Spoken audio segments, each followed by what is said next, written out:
오늘 마가복음 강의 57번째 시간입니다. 포도원의 비유라는 제목의 말씀을 가지고 함께 은혜 받기를 원합니다. 권 집사님 잘 다녀오셨어요?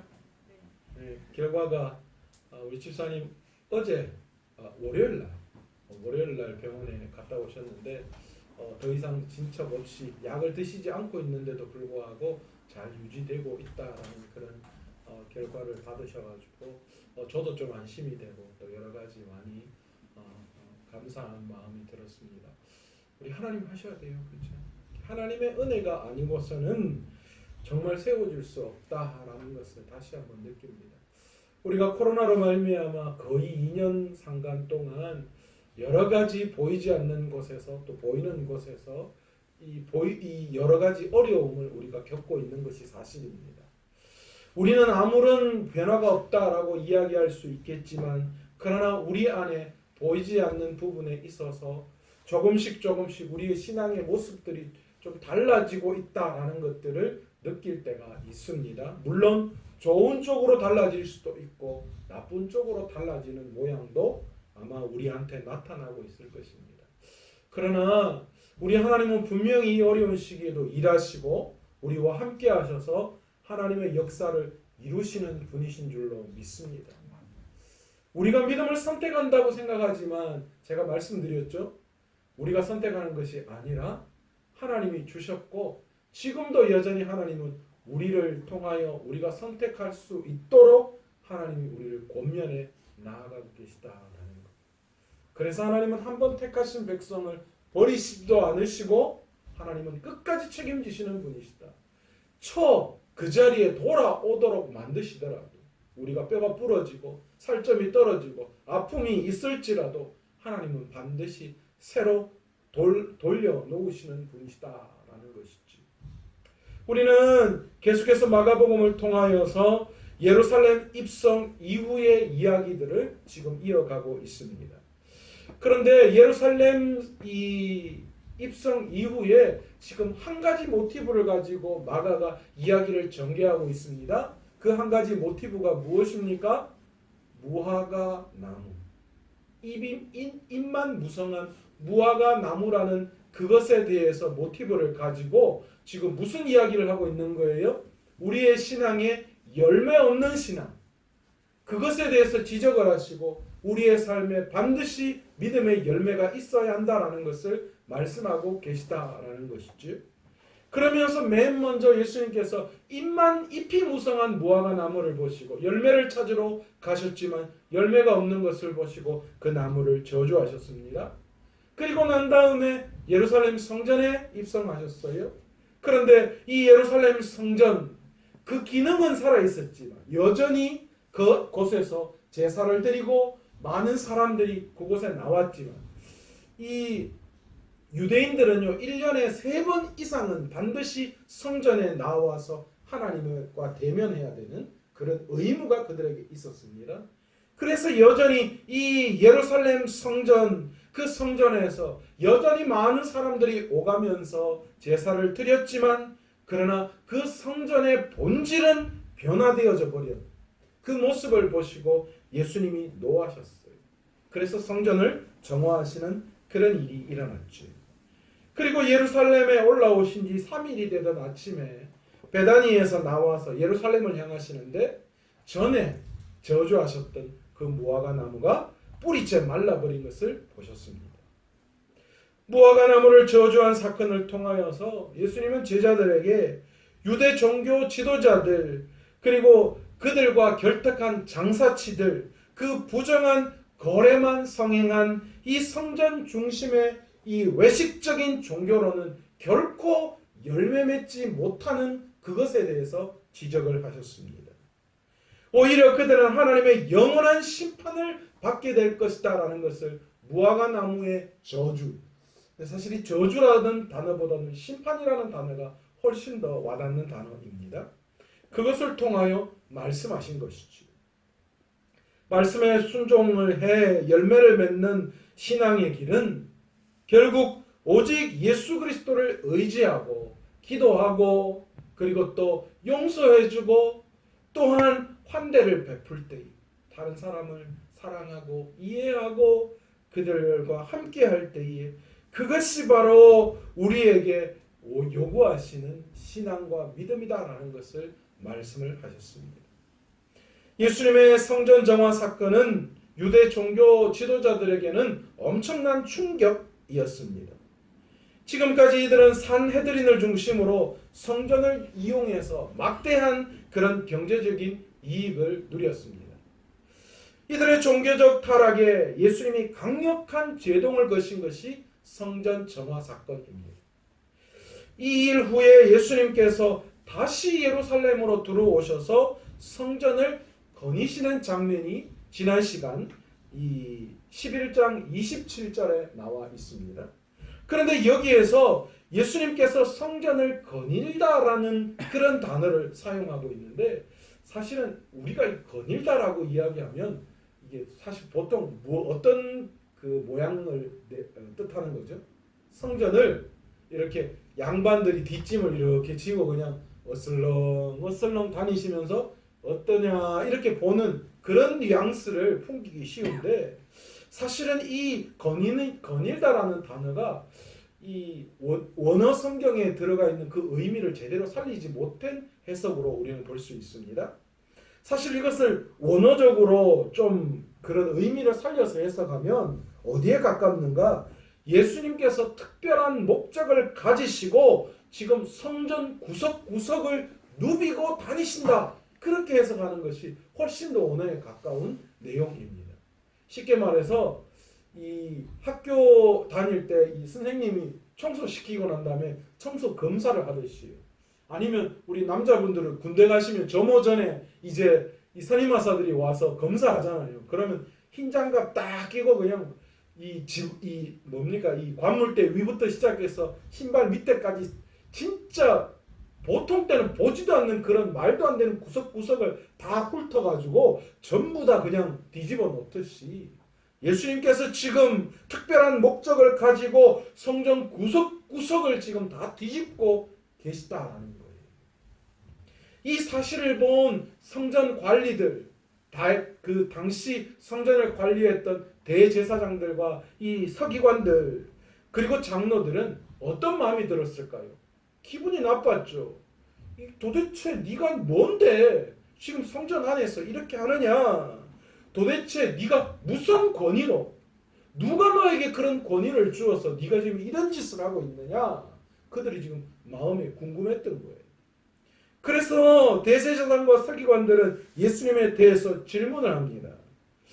그런데 여러분, 성전 안에서 상인들에게 상거래를 허락하는 것은 산헤드린에서 하는 그런 권위였어요. 그런데 자신들은 유대 종교 사회 최고 이 권력 기관, 권위적인 기관이었습니다. 그런데 예수님께 그런 권위를 준 적이 없어요. 산헤드린에서. 제사장들이나 서기관들은 결코 예수님에게 그런 권위를 준 적이 없는데 도대체 어디서 누가 너에게 그렇게 했느냐? 지금 그걸 밝혀내려고 예수님께 질문을 한 거예요. 그런데 여러분 어리석은 질문이죠. 왜요? 예수님은 누구이십니까? 성전의 진정한 뭐예요? 주인이시죠. 그러니까 그런 권위를 누구에게 받을 이유가 없는 거예요. 아마 그들이 예수님이 누구라는 사실을 알았다면 그런 질문을 하지도 않았을 거예요. 누가 무슨 권위로 너희가 이렇게 하느냐라는 대제사장과 서기관들의 이 질문에 예수님께서는 질문을 또다시 질문으로 대답을 하십니다. 뭐라고요? 30절에 11장 30절에 보시면 요한의 세례가 하늘로부터냐 사람으로부터냐 물으시는 거예요. 여러분 그들은 이미 유대인들은요 세례 요한을 굉장히 선지자로 생각하고 존경하는 사람이었어요. 그래서 그의 이 세례가 하늘로부터 내려왔다라는 것은 누가 생각해도 다 알고 있는 사실이었습니다. 그런데 만약 이 질문에 대제사장과 서기관들이 하늘로부터 온 것이다 라고 인정하면 어떤 일이 일어납니까? 당시 세례 요한을 죽인 이 당시 예루살렘 지역을 다스리고 있는 정치 지도자들과 뭐 하는 거예요? 대립 관계가 형성되어서 지금 자신들의 이 종교적인 위치를 지키기가 어려운 상태가 되어버리는 겁니다. 그리고 만약에 사람으로부터 왔다라고 그렇게 대답하면 또 어떤 일이 일어납니까? 당시 사람들이 세례 요한을 하늘의 사람, 선지자, 하나님이 보내신 사람 그렇게 인정했기 때문에 자칫 잘못하면 그 무리들에게 폭동이 일어나거나 그 무리들에게 아주 잘못된 그런 평가를 받을 수 있는 그런 상황이었다는 거예요.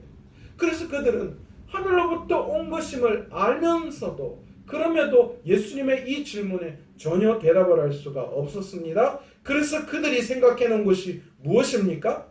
알지 못한다 라는 거예요. 청문회 하거나 뭐 이러면 대부분들 다 알면서, 그죠? 다 해놔놓고는 기억이 나지 않습니다. 잘 모르겠습니다. 알지 못합니다. 이렇게 이야기하듯이 그들이 그렇게 예수님께 대답했던 거예요. 예수님 뻔히 다 알고 계셨죠. 그래서 예수님도 그들에게 이야기합니다. 나도 무슨 권위로 무슨 권세로 그렇게 하는지 너희들에게 말하지 않겠다. 너희가 말하지 않는데 내가 굳이 말할 이유가 어디에 있느냐라는 것입니다. 그런데 여러분, 여기에서 왜 예수님께서 권위에 대한 이야기를 하실 때에 세례 요한을 등장시키셨을까요? 이게 의미가 있는 거예요. 마태복음 3장을 보시면 세례 요한에 대해서 설명하는 장면이 나옵니다. 그죠?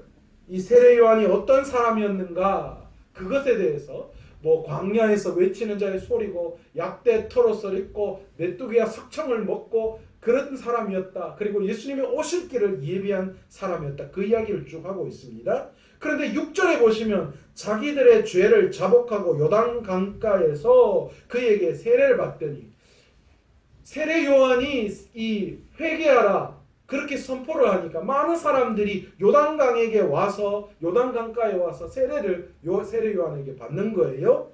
그러니 요한이 많은 바리새인들과 사두개인들이 세례 베푸는 대로 오는 것을 보고 이르시되, 뭐라고 이야기합니까? 독사의 자식들아, 누가 너희를 가르쳐 임박한 진노를 피하라 하더냐? 그러므로 회개에 합당한 열매를 맺고. 9장 9절에서부터는 속으로 아브라함이 우리 조상이라고 생각하지 말라. 내가 너희에게 이르노니 하나님이 능히 이 돌들로도 아브라함의 자손이 되게 하시리라. 이미 도끼가 나무 뿌리에 놓였으니 좋은 열매를 맺지 아니하는 나무마다 찍혀 불에 던져지리라. 지금 뭘 이야기하고 있는 거예요? 세례 요한의 이야기를 듣고 사두개인과 바리새인들, 절대로 하나가 될 수 없는 견원지간, 개와 원숭이 같은 관계에 있는 자들이었는데, 그들이 그 이야기를 듣고 지금 세례 요한에게로 나오는 그 모습을 보고 요한이 뭐라고 이야기합니까? 독사의 자식들아, 그렇게 외치는 거예요. 지금 너희에게 임박한 심판이 놓여져 있다. 이유가 뭡니까? 너희가 지금 죄악 가운데 있다라는 거예요.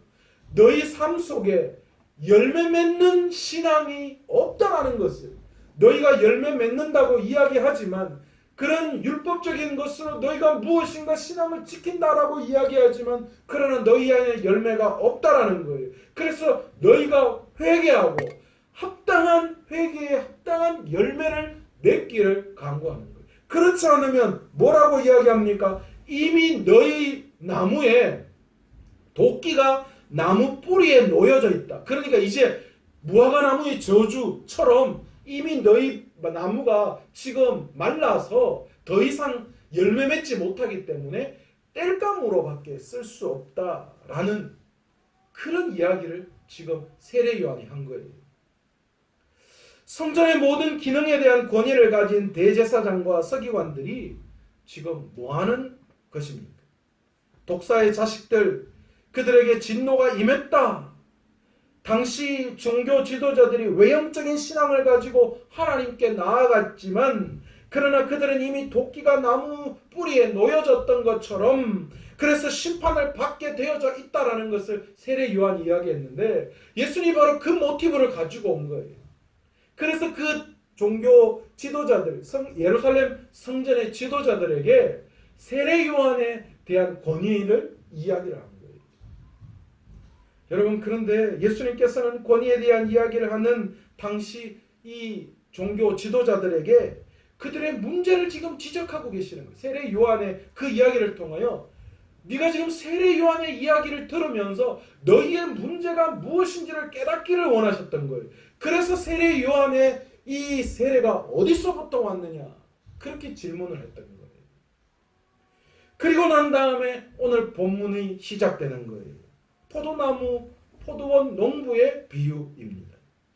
그런데 여러분, 결국 이 비유는 무엇을 위한 비유였을까요? 세례 요한에 대한 이야기를 했음에도 불구하고 여전히 이 예루살렘의 이 성전의 지도자, 종교 지도자들이 그것에 대해서 전혀 알아차리지 못했기 때문에 예수님께서 이제 그것에 대해서 비유로 그들에게 설명을 한 그 비유가 포도원의 비유입니다. 그런데 우리는 이게 잘 안 와닿아요. 그죠? 이 포도원의 비유를 들을 때에 이게 도대체 무슨 이야기인가 라고 생각할 수 있어요. 그런데 여러분, 이 비유는요, 당시 유대 지역에 살았던 사람이라면 누구나도 이 비유를 들었을 때에 아하, 그 이야기였구나 라는 것을 알아차릴 수 있는 이야기였다라는 겁니다. 예수님께서는 포도원 비유를 통해서 당신이 하나님이 보내신 아들이심을 분명히 그들에게 증거하고 계십니다. 포도원 주인이신 하나님이 이스라엘 종교 지도자들에게 의의 열매를 기대하시면서 계속해서 선지자들을 보냈지만 그들은 하나님의 종들을 때리고 능욕하고 죽였다라는 거예요. 이런 악한 일들이 반복됨에도 불구하고 하나님은 끊임없는 자비로 마침내 어디까지요? 하나뿐인 하나님의 아들을 보내셔서 이스라엘의 지도자들 그들을 돌아오게끔 하셨다라는 거예요. 그러나 그들은 어떻게 했습니까? 그 상속자마저도 죽였다. 그렇게 이야기합니다. 그런데 여러분, 여기서 한 가지 우리가 알아야 할 것이 있습니다.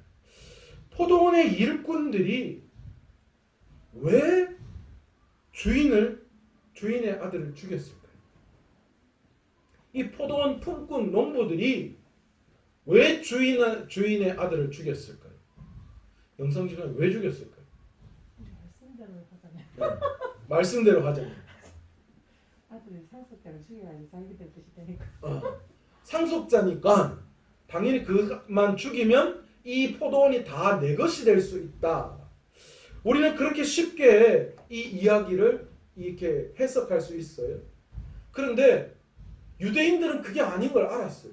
이 비유를 들을 때. 왜냐? 사실은요, 이 이야기는 상속에 관한 이야기를 하는 게 아니었다는 거예요. 지금 무슨 이야기를 쭉 하고 있는 가운데 이 비유가 나왔습니까? 우리가 그걸 놓치면 안 돼요. 무슨 이야기요? 열매에 대한 이야기. 무화과나무 열매, 성전이 성전대로에서로의 그 기능, 그것이 상실된 거, 그 이야기를 지금 계속하는 가운데에 세례 요한도 마찬가지 열매 맺지 못한 대제사장에 대한 이야기를 계속하고 있는 가운데 이 이야기가 나왔다라는 거예요. 그래서 이 이야기는 사실은 열매에 집중해서 이 이야기를 해석해 볼 필요가 있다라는 겁니다. 그러니까 그 이야기를 우리가 조금 더 알기 위해서 마태복음 21장 33절부터 나오는 이 동일한 사건에 대해서 이야기하고 있는 사건을 마태가 어떻게 기록하고 있는지를 우리가 비유하면 그것을 쉽게 이해할 수 있다는 겁니다. 마태복음 21장 33절에서 46절까지가 이 포도원의 비유인데요. 40절에 보시면 앞에는 거의 똑같아요. 40절에 보시면 그러면 포도원 주인이 올 때에 그 농부들을 어떻게 하겠느냐? 지금 이제 다 죽인 거예요. 41절에 그들이 말하되 그 악한 자들을 진멸하고 포도원은 제때에 열매를 바칠 만한 다른 농부에게 새로 줄지니이다. 그리고 43절에 그러므로 내가 너희에게 이르노니 하나님의 나라를 너희는 빼앗기고 그 나라에 열매 맺는 백성이 받으리라. 그리고 45절에 대제사장과 바리새인들이 예수님의 비유를 듣고 자기들을 가리켜 말씀하시는 줄을 알고. 여러분 뭡니까? 지금 이 비유는요, 지금 주인의 아들을 죽임으로 상속받는 이야기를 하는 것이 아니라 열매를 거두어 들여서 이제 셈을 해야 할 그때에 지금 농부들이 뭐 하는 거예요? 지금 제대로 된 열매가 없거나 그 열매가 형편없기 때문에 그 모든 것들을 다 빼앗기고 다른 사람 열매를 잘 맺게 할 수 있는 그런 사람에게 그것이 돌아갈까? 그것에 대한 두려움이었다는 거예요. 여러분, 당시는요, 세금이 굉장히 무거웠다고 합니다.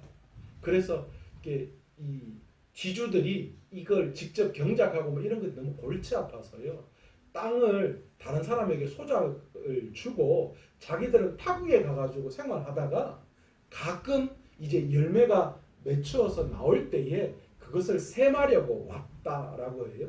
그때 이제 그 셈했던 것들을 가지고 열매를 가지고 농사를 잘 지었나? 잘 지어야 자기한테도 잘 돌아오니까요. 그러니까 잘 지은 사람들은 계속해서 그 땅을 주지만 그렇지 못한 사람에게는 그 땅을 계속 소작할 수 있도록 할 이유가 없는 거죠. 그러니까 이 포도원의 비유를 통하여서 그들이 지금 이야기하고 싶은 것은 단지 내 욕심, 내 어떤 것들을 채우기 위한 그런 것이 아니라 그들의 노력을 통하여 어떤 열매를 맺게 하느냐, 그것에 문제가 있었기 때문이다라는 거예요. 때가 되어서 열매로 정산을 해야 하는데 지금 그들에게 열매가 없거나 그 열매가 문제가 있어서 형편없다, 그렇다라는 거예요. 왜요? 농사를 제대로 안 지었다, 열심히 있게 안 했다. 그래서 이들이 지금 이런 일들, 즉 그러니까 주인이 보낸 종들을 때리고 욕하고 급기야 주인까지 죽이는 일이 벌어졌다라는 거예요. 이 잘못하면 큰일 나겠다. 이거 보면 난리 나겠다. 그 생각이 들었던 거예요.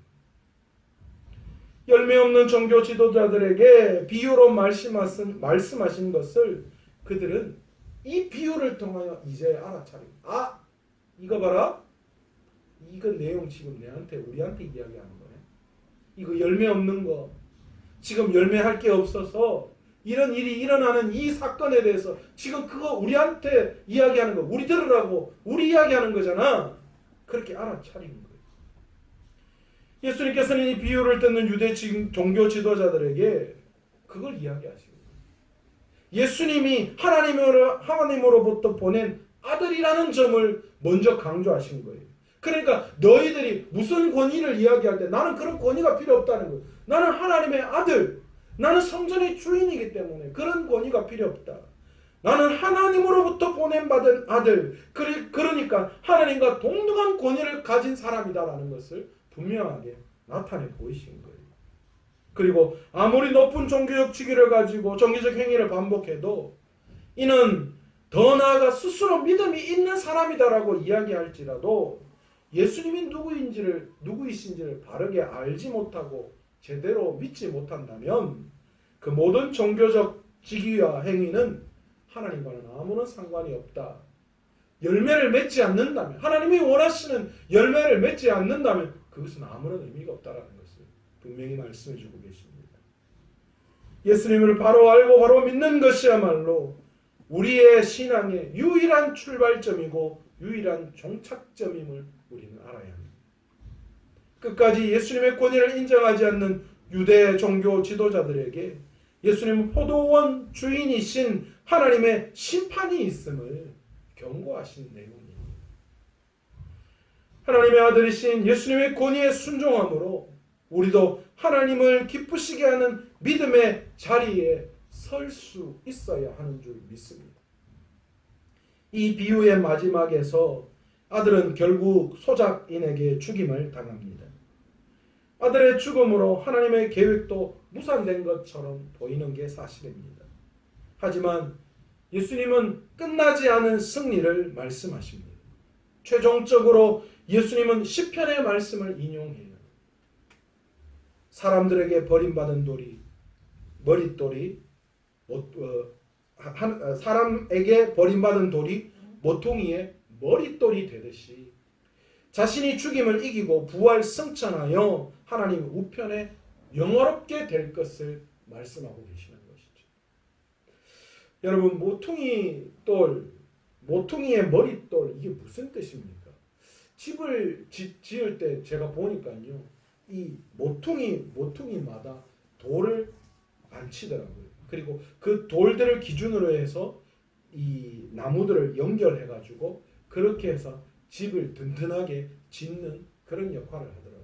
그러니까 이 머릿돌, 그러니까 모퉁이에 놓인 이 머릿돌의 역할이 굉장히 중요합니다. 이게 틀어지거나 이게 잘 맞지 않으면 나중에 집이 제대로 못 지어지는, 아니 짓더라도 그것이 무너져 버리는 그런 현상이 나타나죠. 여러분, 주님은 십자가의 죽음과 부활을 통해 교회의 머리가 되시고 교회의 기초가 되셨습니다. 그렇게 든든히 그 교회의 기초를 놓으신 거예요. 주님은 친히 교회의 머릿돌, 모퉁이의 머릿돌이 되셔서 그 안에서 모든 하나님의 자녀가 연결되게 하시고 또 주님이 거하시는 초소가 완성되게끔 하셨다라는 것입니다. 하나님이 친히 사람이 되시고 그 몸으로 직접 고난을 겪고 죽임까지 당하시는 것은 사실 상상하기 어렵습니다. 하지만 누구도 예수님의 죽으심과 부활에 대한 믿음 없이 하나님의 자녀가 될 수 없으며 교회의 지체가 될 수 없습니다. 저와 여러분이 믿음 안에서 한 형제 자매가 될 수 있는 것은 예수 그리스도께서 모퉁이의 머릿돌이 되셨기 때문입니다. 우리는 이렇게 머리가 되시고 기초가 되시는 주님과 연합할 때만 주님이 거하시는 성전으로 준비될 수 있는 것입니다. 우리가 모퉁이의 머릿돌이신 예수님의 기초 위에 믿음을 세웠다면 이제 우리의 삶을 주님이 기뻐하시는 거룩한 산 제사로 드려야 할 시작이 시작되었다는 것입니다. 예수님은 포도원 농부 비유를 통해 자신의 권위를 인정하지 않는 유대 종교 지도자들에게 자신이 누구이신지를 분명하게 보이셨습니다. 예수님은 하나님이 보내신 하나뿐인 아들이시며 이 땅에 세워질 교회의 기초이자 머리가 되시는 분이십니다.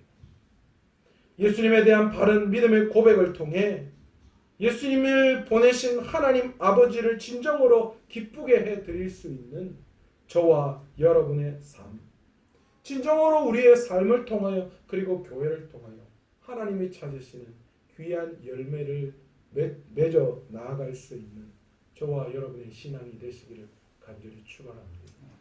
그렇지 않으면 우리에게도 도끼가 지금 우리의 나무 뿌리에 들여져 있음을 우리는 깨달을 수 있어요.